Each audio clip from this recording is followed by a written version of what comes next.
In this video, you will see how to open navigation pane in Word document. As you can see, I have added a navigation pane, and at last I will also show you how to effectively use the navigation pane. Let's get started.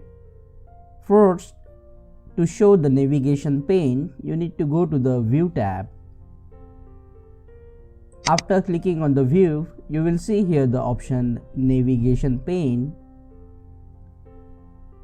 You just have to tick this option to show navigation pane. As you can see, our navigation pane has now appeared, but right now it is on the page mode, so you can only see the number of pages at once here.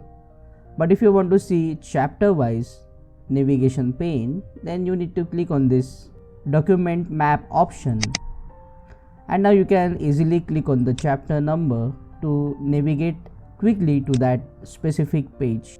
And to create these chapters, what you have to do is just type what you want, go to the home tab, and after selecting, you need to click on the option header 1.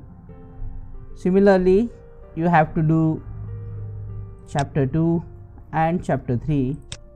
I will show you one example of chapter 4. So let's type chapter 4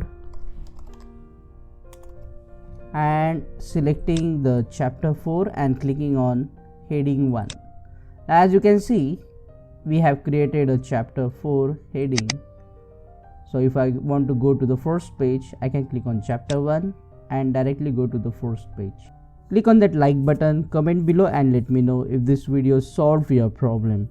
And check out this video that will show you how to see multiple pages side by side in Word document.